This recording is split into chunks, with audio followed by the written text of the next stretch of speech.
I'm excited to have Jonathan Rick as our guest. He's an entrepreneur who owns 5 companies, a car wash in Texas, and a commercial property management company, and 2 landscape companies in Colorado Springs and Bismarck, North Dakota. He's got Jon Rick Lawn and Tree in Colorado and Dakota OutdoorScapes. In total, $3.5 million between both companies. There's really a lot to unpack here. He focuses on being the visionary, if you will, but also the CFO. So keeping up financial controls, hiring, staffing, and creating the vision for both companies.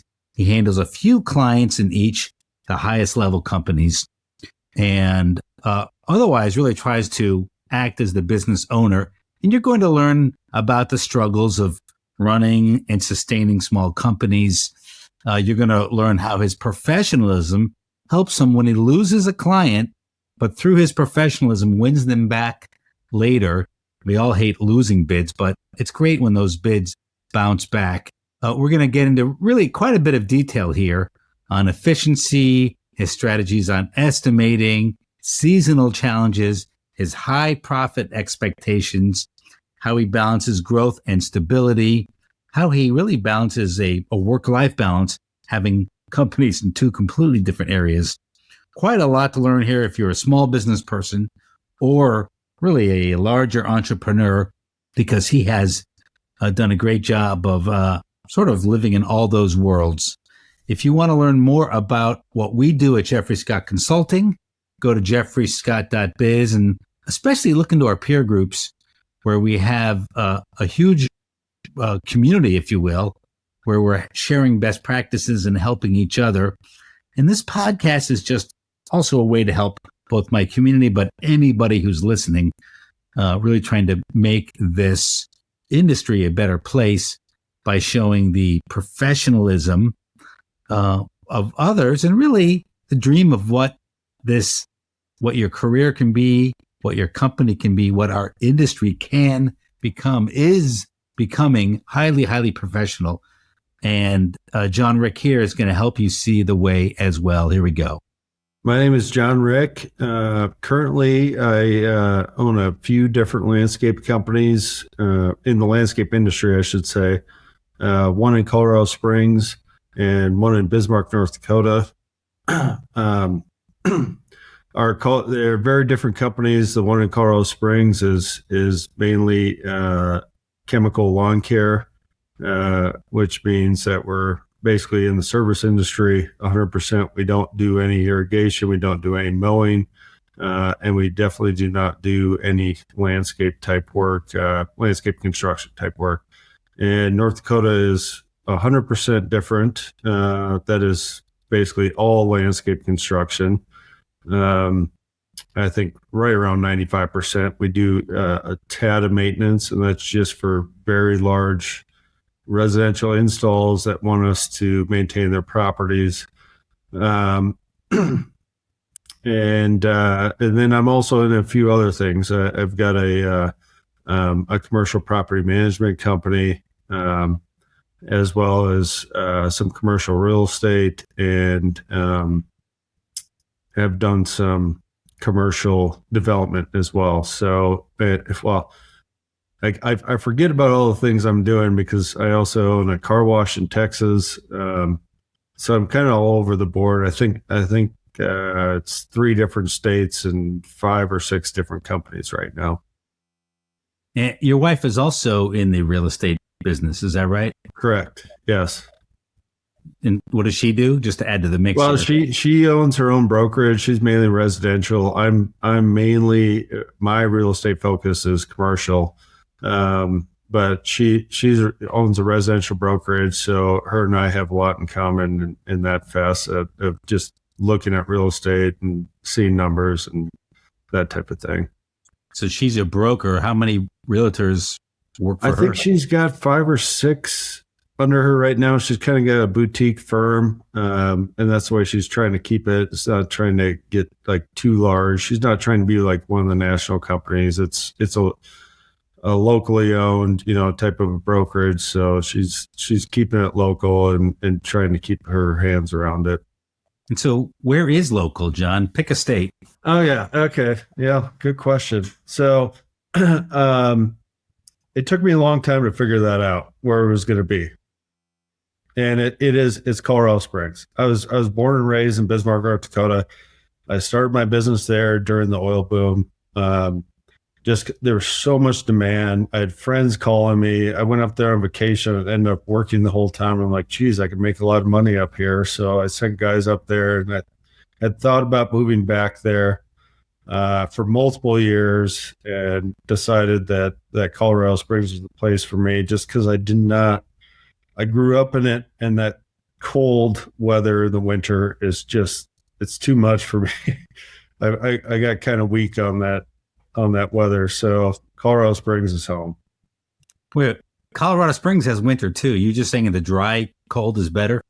Well, it's not 30 below for multiple months. So that's the big thing. Like we get cold, but I think today's going to be in the 50s. Tomorrow's going to be in the 60s. I might go play golf tomorrow. So can't do that in Bismarck right now. So your wife's business is in Colorado Springs, just to Correct. be clear. Yeah. Correct. Okay. So tell us, which of these 5 spinning plates, i.e. businesses, did you start with? I'm assuming it was the lawn care, but you tell us in your words, how'd you get started? Actually, I started with another business, not the one I'm currently involved in Colorado Springs. I started in college, and I had kind of 2 directions to go. I was a finance major with accounting minor, and so I looked at those avenues to stay in finance, and I just couldn't sit by a desk in a suit all day and be inside all day. So I decided to go into landscape, since that's what I was working in. And I had a partner, and I had tried to buy him out, and that didn't work out. And so the way that we did our settlement agreement was for me to be able to start my own company and compete, which meant less money for me in the buyout, but I had a lot of potential in front of me, so I took that. So I've been doing lawn care in Colorado Springs since 2004, when I was in college.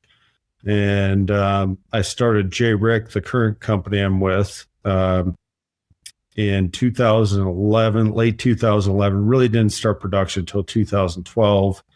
And we had some fires in Colorado Springs and weren't able to work in 2012. So I went to North Dakota for a week, 10 days, and did a lot of work for friends and family, and realized the potential up there. So in 2013, I started another company in North Dakota. So you were, what was the first company you had with your partner?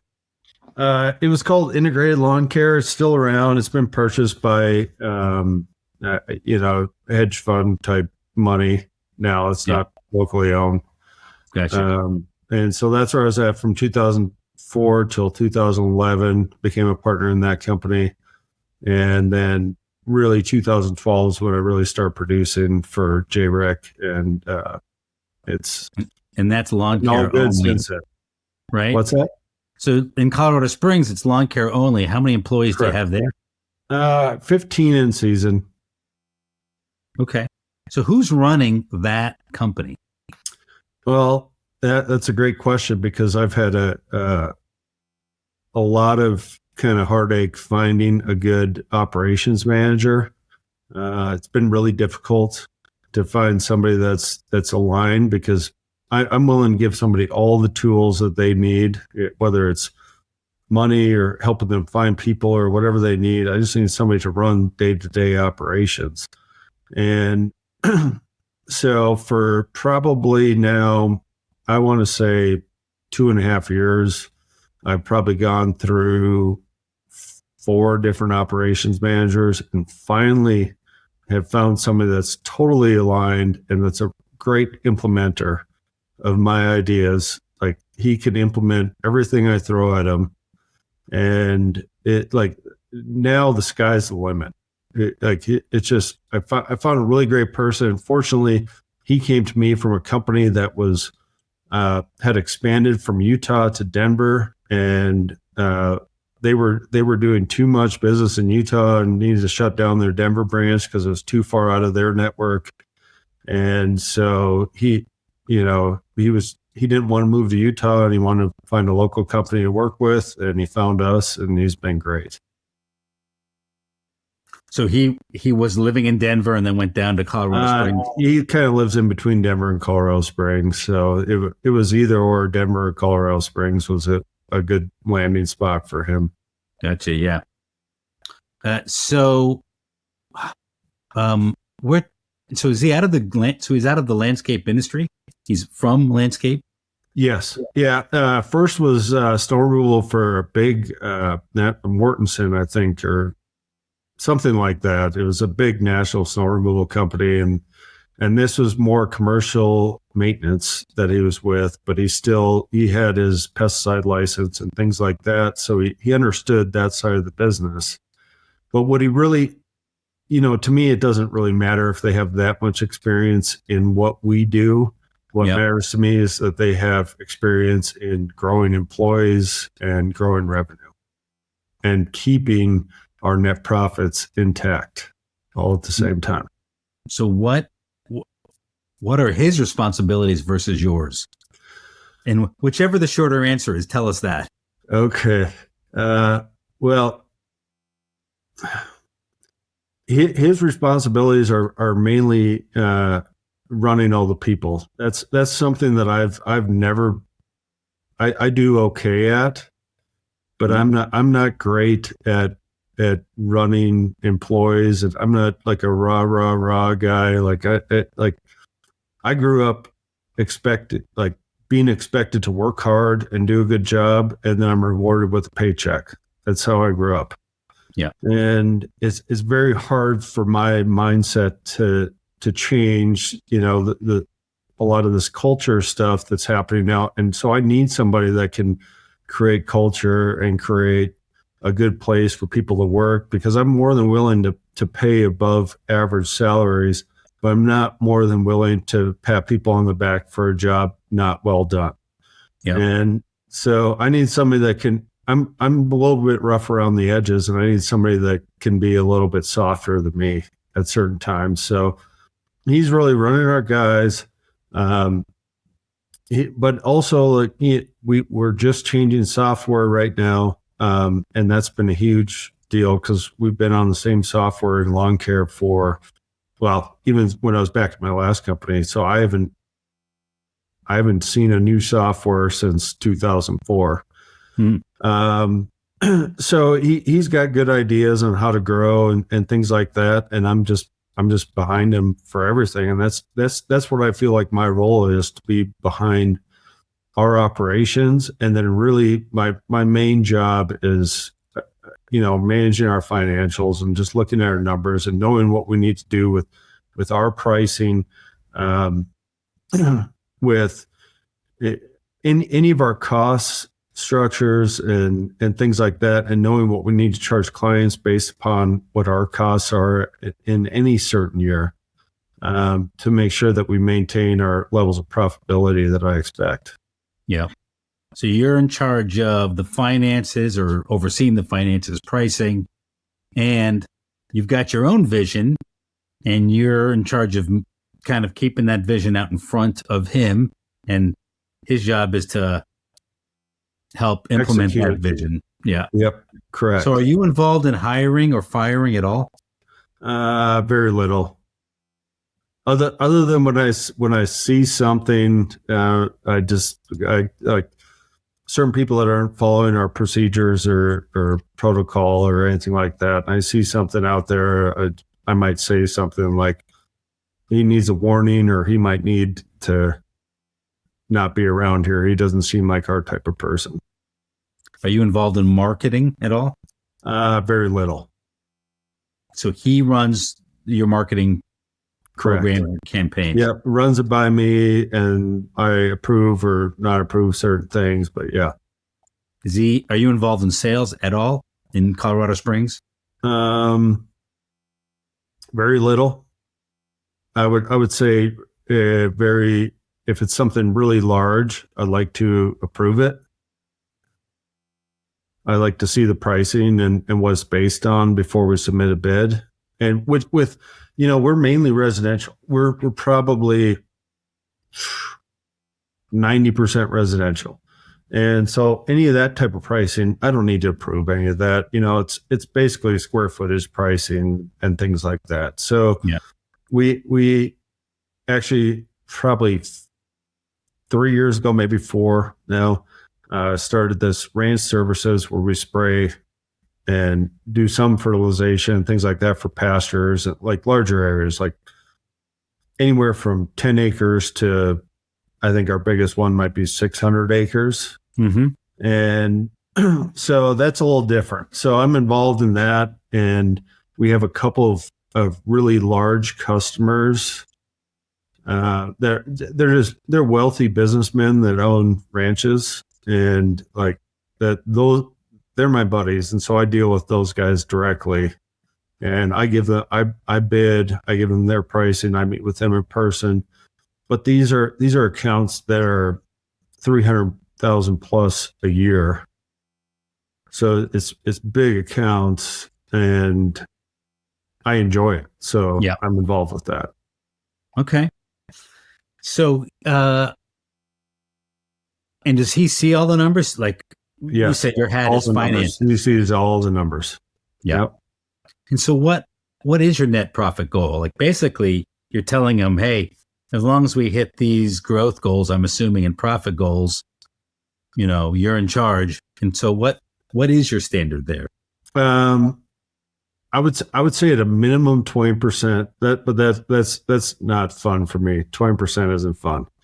So the goal is 25%, and that's just to make things fair, because I know certain things might come into play to not hit that 20. Or my goal is 30%. I guess is what I should really say. 30% EBITDA or net profit after depreciation? 30% EBITDA.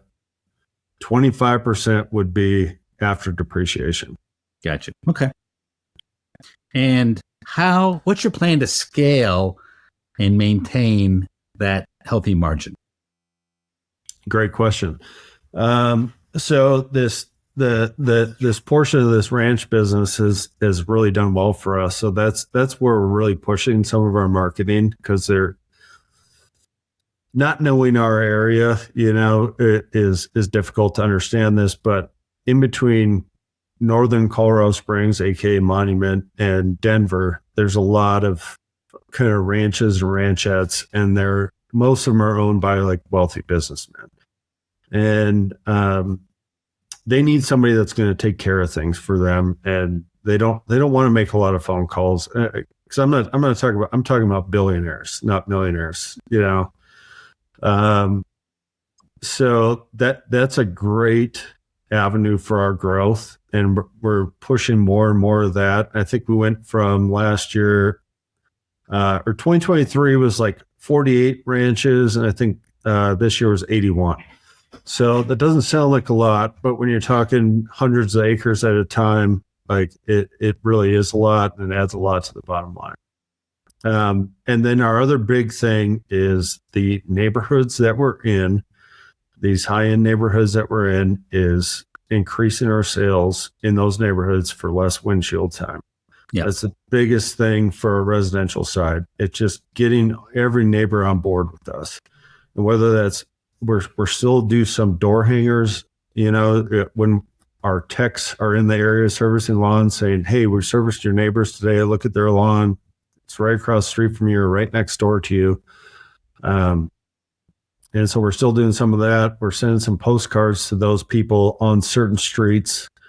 We're trying to increase route density as much as possible in the neighborhoods that we already have a lot of density, so that we just increase our production and lower our windshield times. For example, there's a couple of cul-de-sacs we take care of that there's 20 homes on, and we take care of 13. And so we want to get all 20 on those cul-de-sacs. Sure. So like the guy can just be there all day and Yeah. just go from house to house. He doesn't have a lot of load unload time. He can push his fertilizer spreader to each one. You just got to move the truck to get his hose reel out, and into people's backyards and stuff to spray. But that's kind of the biggest part of it, is concentrating on the areas that we're already pretty large in, because by zip code, we have about 3 zip codes that are, I would say, 75% of our customers in 3 zip codes. Yeah. And we probably service 30 zip codes. Okay. But 3 are your most important. Yeah. Do you, by the way, if I ask a question you don't want to answer, feel free not to. How do you incentivize or bonus this individual? Is it sort of a year-end profit sharing, or is it more? It's based upon revenue goals and that net profit margin. Okay. So he's got a two-pronged Correct incentive plan. And to find this type of person, it made me increase the salary quite a bit from where I started at. I really would like to know, you may not want to answer on air, but I mean, I coach a lot of people on this subject, and, we all do here at Jeffrey Scott Consulting. And generally, I'm telling people to just pick a number, pick a position, some kind of leadership position. And I'm generally telling them, certainly at the GM level, to aim a lot higher, or to not cap. Don't put an artificial cap on the salary, because then you're going to put an artificial cap on the level of individual that you could get. Correct. So the salary is capped, but the bonus is not capped. Yeah. But I'm just saying an artificial ceiling, I should say. Sure. On how you think about it. And that was my problem. And that's why I got the wrong people in the wrong spot, because I wasn't attracting the right kind of people that had that type of mindset that I do. Yeah. Excellent. So how much more, you don't have to give me in dollars, but tell me in percents, like how much more did you have to add from a percentage perspective? It was probably like 15% from where I originally started. Okay. That's not terrible, but it's probably 15% of the high end of whatever you were thinking. Correct. Yeah. Okay. Yeah. Yeah. You see, so it only takes, this is a great case study. It only takes 15% thinking more above whatever your high end is, and you get into a new level of type of employee. Correct. Yeah. It was a whole different level.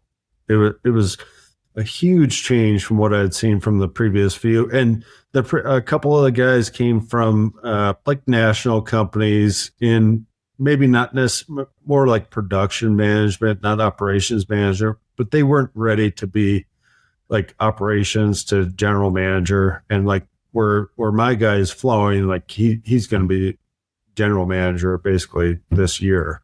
Yeah. Now that we're in 25, that's kind of where his path has gone in the last year. So let's continue with some percentage math here. All right, so you're paying him X plus 15%. If he hits his goals at the end of the year, what percentage of his salary can he earn in bonus? 20-25%. Okay, excellent. Now, does that continue to grow as the company grows, or how? Yes. Yep. Yeah. I actually did like a whole 5-year plan on goals for 5 years, and where it was going to be and where those numbers were going to land for him. So as the company grows, his salary is going to grow with the company, at salary and bonuses. Okay. So the percentage range will stay 20 to 25%, but they're both going to keep growing. They're both going up at the same time. Yeah. It's interesting that you like the plan, I like the plan, you like numbers, I like numbers. You can do all that planning, and with the wrong person, it just doesn't matter. Correct. Yep. If you don't have the right person in the seat, it really doesn't matter. Yeah.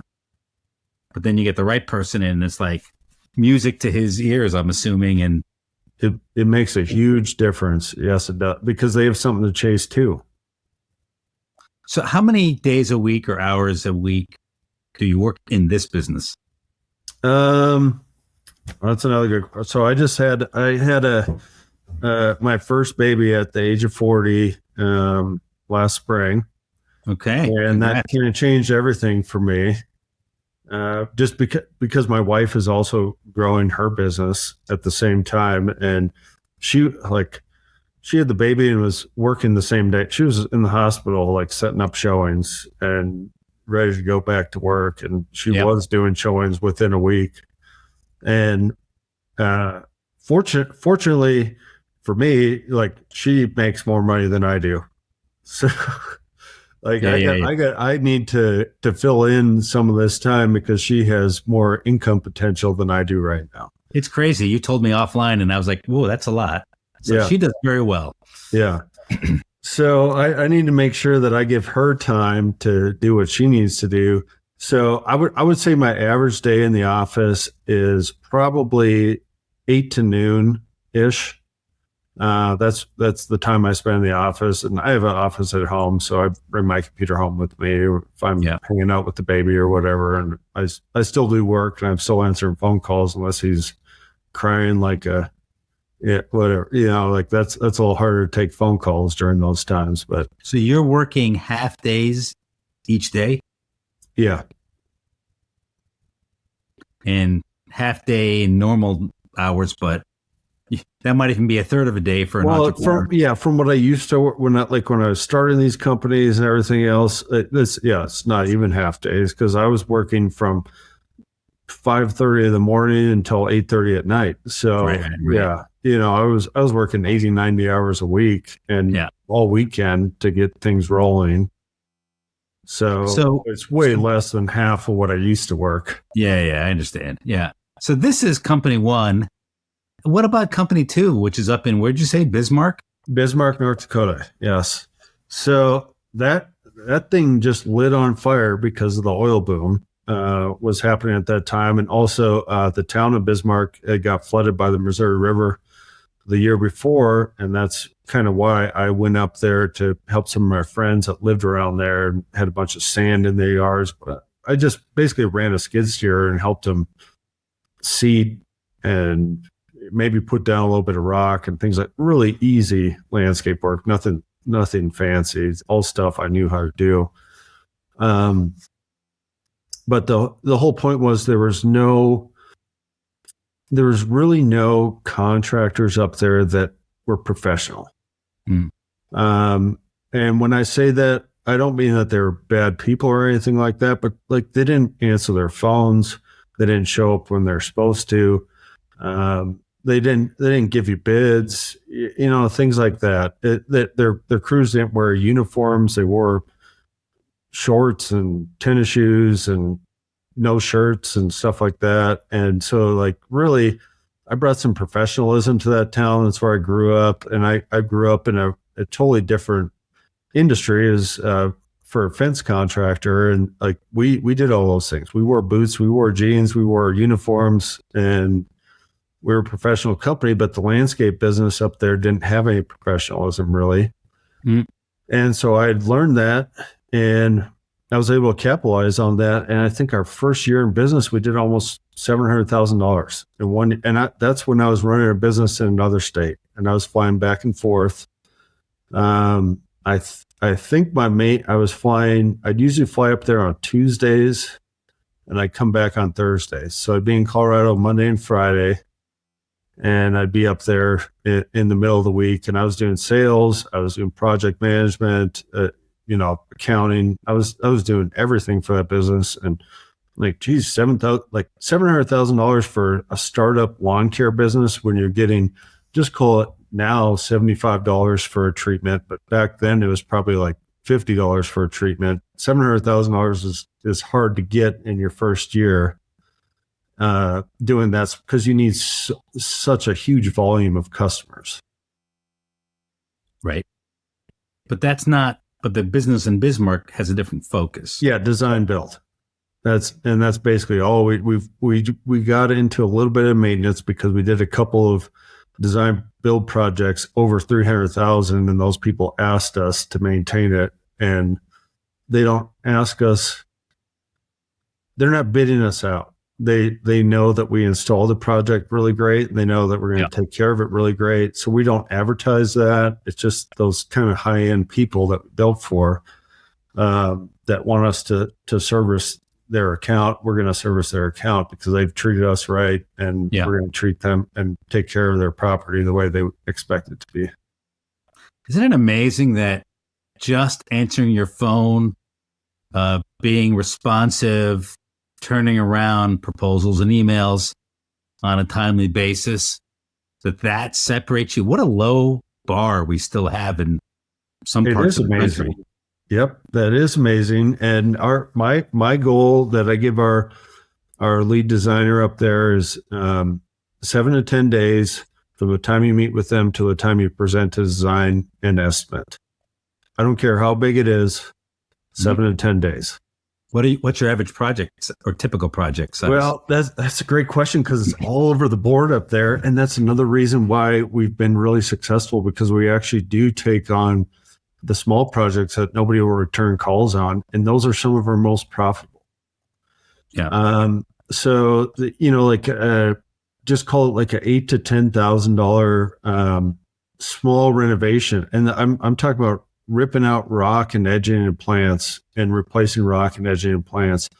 Those are some of our most profitable jobs. A lot of times they're more profitable because there's so much coordination involved in those small jobs that I have to add way more margin. So that is one job that I still bid all of our jobs up there. It's so easy and so quick for me. It takes very little time. You are the estimator. I'm the estimator. Company. Yes. So who's running that company otherwise? So basically I have our design salesperson, and then I have a project manager. So between those two, they run all the day-to-day stuff. And I'm just in constant contact over the phone with them about things. And who does your billing?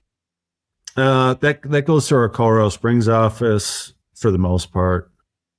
We kind of keep our accounting and things like that centralized. So I kind of have a controller, if you want to call him that does all of our bookkeeping, payroll, and billing and things like that. So you run Bizmark as a branch of your Colorado Springs company? Kind of, yes. Yeah. Okay. And so you do the estimating, all the estimating, or just double checking? All the estimating. All the estimating. No T&M stuff. T&M stuff they handle, but I don't do any. But what about for your jobs that are like $200,000, the big ones? Oh, it's easy. I've just got really good at it. Like a $200,000 job, I can whip that out in 30 minutes. Because is there I don't do any takeoffs. I have, and all the specialty products and everything like that. I don't have to make any phone calls to do an estimate. I get you. So you're just doing the math part. Correct. Yep. And so do you not have a lot of elevation changes up there? Yeah, we do. But again, so our designer carries a zip level with her. So if something really complicated, she will bring the project manager out to like get some extra advice on how we need to build a wall or whatever it might be. The project manager manages all the labor. Is that what I'm hearing? Correct. Okay. What's the revenue of this branch? That branch is right around $2 million. Okay. And that's because it's North Dakota, and we get frost in November, and the frost doesn't leave until April or May. That's in 6 months. Yeah, for sure. Okay. And so it's simple enough business where a couple people, it's kind of basically you run this company with 4 people, your bookkeeper, your salesperson, and your project manager. Correct. And now we've kind of had to have kind of a superintendent that helps out the project manager, but he's a working superintendent. So he does a lot of grading and things like that, and helps out crews. I guess the question is, would having a maintenance department be too complicated? Is that something you're going to do in the future, or are you going to stay away from it? That's a great question too. So what that would mean was more overhead. like I would need to hire somebody to run that portion of it. Yeah. And my problem there in Bismarck is you have a lot of guys that, it's wide open. There's a lot of land, there's a lot of space. So you have a lot of guys that have a extra garage on the back of their property, and they run a maintenance company out of the back of there. Yeah. And they're owner operators, and I'm not going to be able to meet or beat their price. So the pricing is a tough thing up there with the maintenance. Okay. So what is your net profit expectation for the branch? I'd love to hit 20, which we have a couple times, but it's really 18. After depreciation or before? Before. Okay. So, but for landscape design builds in a 6-month season, we have 6 months. We still got to keep the lights on. I still got to pay my managers. So, 18% net is pretty dang good. We do very low. Our superintendent does a little bit of snow in the winter, but that's it. Like in the winter up there, we have 4 employees. Who's on the winter payroll? Myself, 2 managers, and our superintendent. That's it. What do you do? How do you keep them out of trouble in the winter? Oh, great question. Well, I typically have them send me their lists of items they have to take care of for the winter. And then I compile on top of that what I need them to do. And a lot of it's focusing on how to enhance our procedures for the next season. And we look at certain jobs that didn't go well, and we look at why they didn't go well. Try and learn from that and say, okay, so next year we're not going to do this with these jobs, these type of jobs. We're going to make sure to do the right thing so we don't go over hours. Because in construction versus service, lawn care, I kind of base everything off of hours because that's what's bid in the job. So if we go way over hours, way under hours, there's a problem with my estimate. I'm the one estimating the projects, right? Yeah. So they need to dig into these and tell me what the problem was and why I'm over or underestimating these certain jobs. So that's a big part of it is how we're going to change our procedures for the next season and what we're going to do. And the other part is they are expected to, they're basically working probably 80, 90 hours a week in the summer. So I'm only expecting them to work 15 to 20 in the winter. Okay. And that's our trade-off, is for them to be, just so full speed, full throttle in the summertime is that they get a nice 6-month break. So like the last 2 weeks, I don't think any of them have even been in the office. Are there a lot of winter sports up there and they're focused on that? No. No. So do they have side jobs in the winter? No. Originally, one of my people did up there, but as her salary increased over time, she decided she didn't want to do that anymore. And so she's just fine. Like the 2 managers up there make right around $100,000 a year. And like I said, it's 6 months of hard charging, 6 to 7 months, and 5 to 6 months of very relaxed. They don't need to show up to the office. They can kind of work from home as long as they answer my phone calls, my emails. I really don't care where they're at. Do they get a similar year-end incentive? The designer gets bonused on her sales, completed sales, and the ops manager gets bonus basically on profits.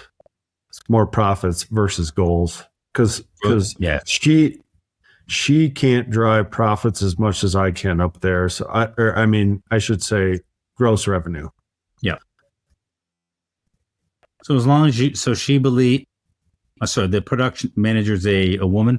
Yes, both women that run that company for me when I'm not there. And she believes in your estimating, so she's no fault, no problems there. And so her job is just to run things as efficiently as possible, and she uses her own labor where needed to kind of make everything work. Correct. Okay. Gotcha. Are they married? No, neither. Okay. So this thing is working. It is, but it's working now. But that's one thing I'm really looking into is more growth. And if I can't be there to really put my foot down, and hit the gas on growth, then I need somebody else. And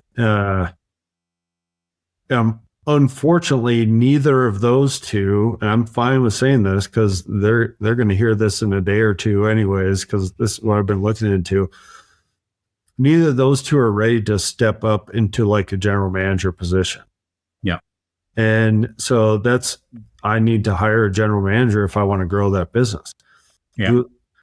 But that's a question really for me. Do I want to grow that, or do I just like keep doing what we're doing and taking these 18 to 20% net profits every year, and things are going well and I don't need a lot of overhead? And well, I have two thoughts for you. One is this won't get published for a month or a month and a half. So say anything you want to. got it. And then number two, regarding your actual question, I think you're in a sweet spot, but something's going to change in that sweet spot. Yeah. And so when it does, who's going to manage the change from up there? And so this is one of those things where, on the one hand, you don't want to change anything. It's perfect. On the other hand, if you don't grow it, is it going to kind of move backwards at some point? Exactly. And that's exactly my thought. And so like the project manager would like things to stay virtually the same. And so what we were talking about is hiring like a assistant project manager. But what I had the project manager do was outline like her duties and what she wants to take off her plate. And a lot of those things could be done by somebody in the office. Like a lot of it is just tedious type work that and that's easy to, but nothing was really high level business on what I saw from her items that she needs to take off of her list. And and she's older and she's closer. She's told me like she's got a few years left, like maybe 3 to 5. And then our designer is kind of opposite. She's younger. She's early 30s and she's got a whole career left and she wants to grow because when we grow, she makes more money because she's basically making 1% on all of her sales. And now that I'm not really selling anything there, she's selling everything. Yeah. So that's a nice year-end bonus for her is 1% on all of her sales. Yeah. So we're kind of have two people in two different stages of life in two different directions. And I cannot be there physically to manage and lead those people. So that's where I think I need to find somebody to be there physically to manage and lead those people and grow the company to where it has the potential to go, because the reputation is outstanding. The amount of return customers we get is outstanding. That's one thing I mentioned when we talked before is we're the highest price in town by far. And so we only lose jobs because of price, not because of timing. And not because of professionalism or anything like that. Like we're getting back to people and things like that. And we have so many calls from people that we lost the original landscape install to another company, and they call their original installer and they won't answer the phone. And they want like a patio and a fire pit and a retaining wall and a water feature.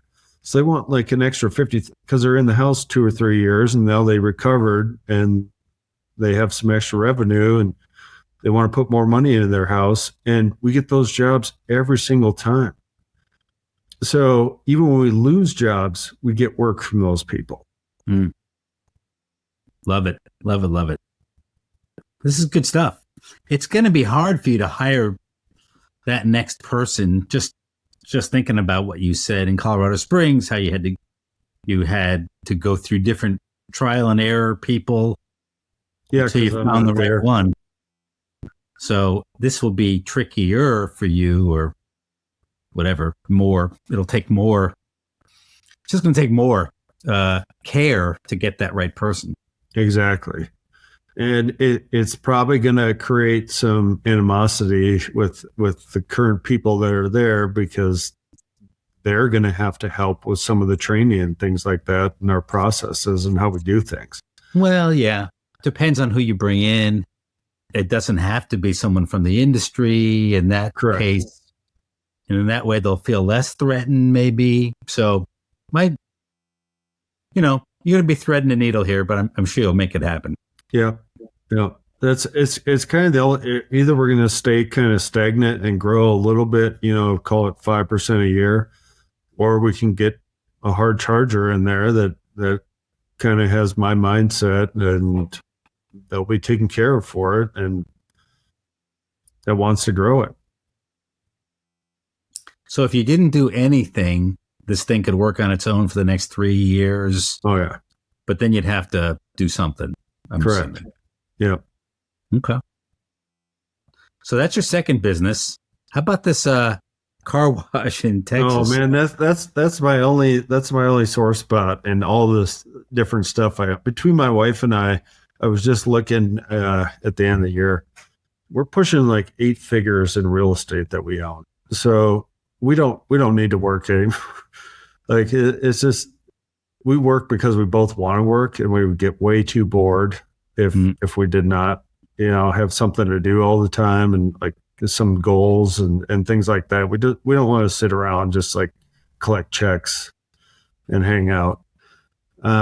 We just both have too much passion, for what we do.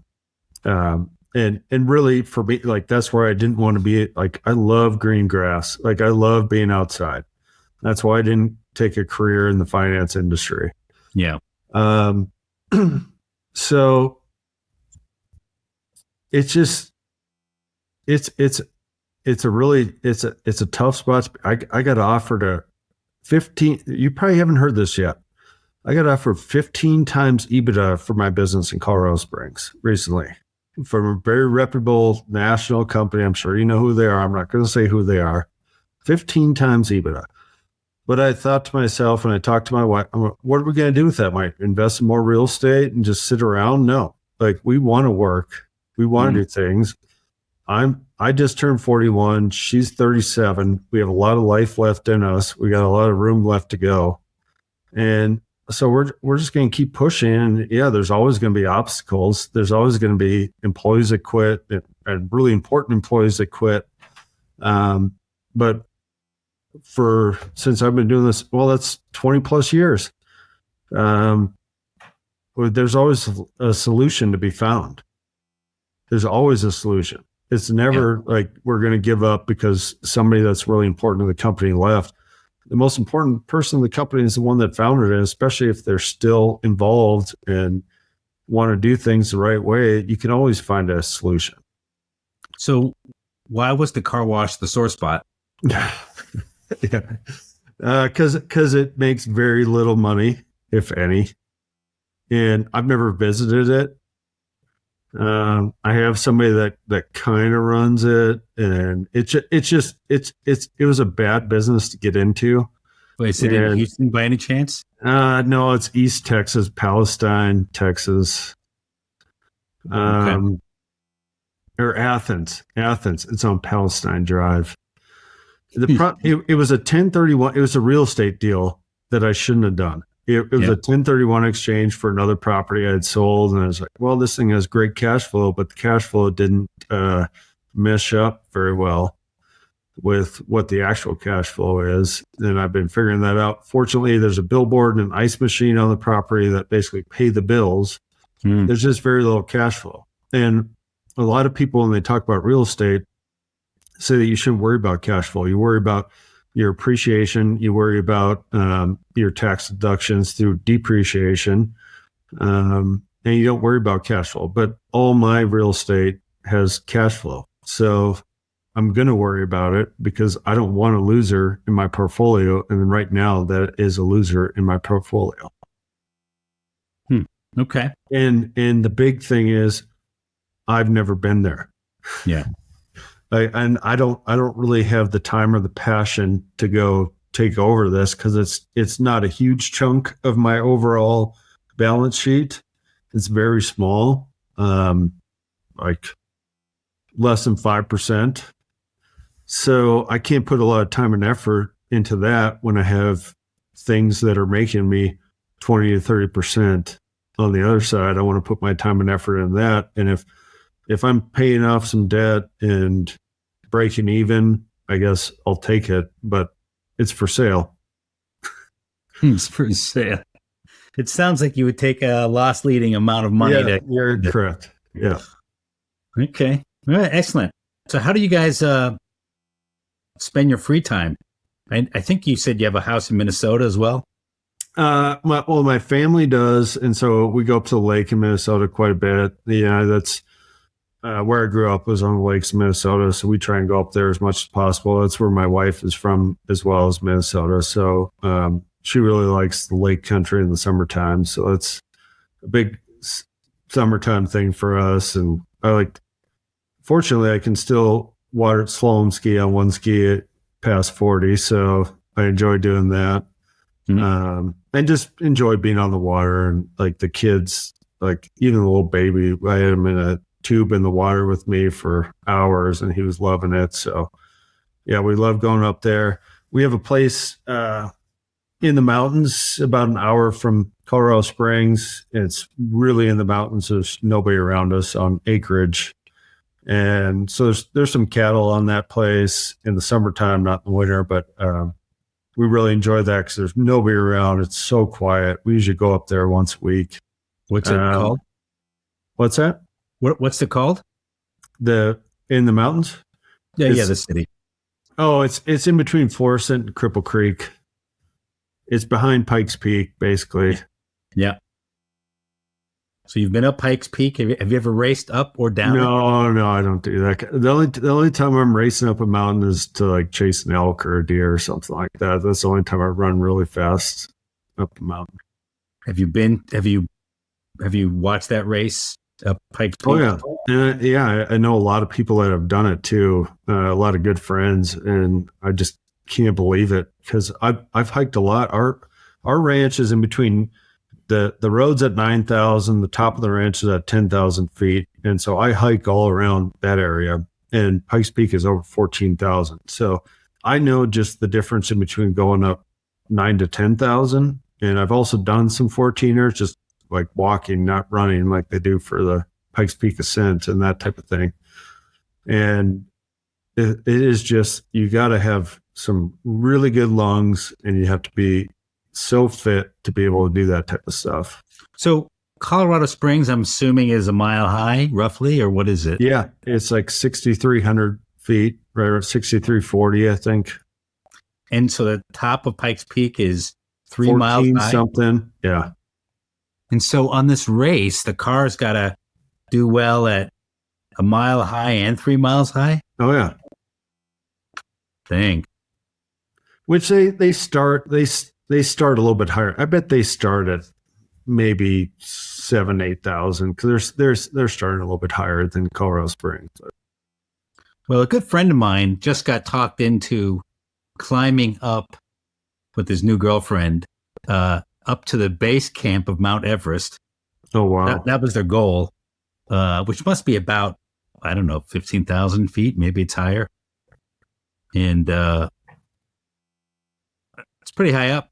Yeah, for sure. So yeah, we enjoy doing that. We love going up there. I build really big campfires, probably too big for any kid's safety. My wife doesn't let me bring the baby out there too much, but I like hunting. I like fishing. Yeah, I've been to Nicaragua fishing for tarpon. That was fun. And then a lot of travel. Just this month, we've been to San Diego. We just got back from Beverly Hills, and then we were also in Mexico for a few days. So once my slow season starts, we kind of just cruise around, do short little 4 or 5 day trips wherever we can get to easily. So does she have a team that handles the buy and sell side of whatever she's doing? Yeah, she's got certain people that can help her out with, if she's not around to do showings for her, those types of things, and some office staff too to help her out with. Because really, her transactions. Her industry is tougher than yours, really. I mean, it's a grind, isn't it? It is. And it's my biggest complaint is that she's got to be on her phone all the time, because years ago, I kind of stopped letting customers text me really after like 6 p.m. And now that I'm not that involved in sales, I don't really have that issue. But I actually took my cell phone number off my business cards and off my email signature, so that there's very few I have probably a handful of customers that actually even know my cell phone number, so they really can't text me or call me. But in real estate, like people get off work and they see a house they want, or they submitted a contract, or whatever it might be. She's getting calls and texts till 9, 10 o'clock at night half the time. And to me, that's really annoying. I'm trying to get her out of that mindset and refer that to other people and set some boundaries and barriers with clients. Nights and weekends, right? Yeah. She needs an assistant or two that are as good as her. Exactly. Yeah. And that's the problem. She's so good, everybody wants to talk to her. Yeah. Yeah. And she does a lot of investment stuff too. So she has the same deals with me. Like, once again, I've learned over the years, I bought my first house in 2006. So I would have been 21, 22, still in college, and bought the next one in 2007. Ever since then, I've had tenants, and she has a bunch of multifamily properties. So she has a lot of tenants. Fortunately, I've converted most of my residential type stuff into commercial. So those tenants aren't needing things at nighttime. It's during business hours. Unfortunately for her, she has started that, but not totally completed that. So she still has a lot of residential tenants that are calling. So it's busy. We're both busy, but I try to just make things as easy as possible on myself and our family. So I'm hopefully teaching her those same things that I've learned over time. I am sure you guys will figure it out. It sounds like you're still early on in this journey. You've done excellent. Can't wait to hear phase 2, where you're at within a couple of years. I just want to say thanks for coming on today and sharing your story with us. Yeah, you bet. Thanks for having me. I appreciate it. And really, thanks for the event in Kansas City at Ryan Lone and Tree. That was a great event that you put on. Yeah, the Summer Growth Summit. We'll do that again. We're getting better and better at it, and always looking to add more value. So we'll have a few surprises for the next one. Awesome.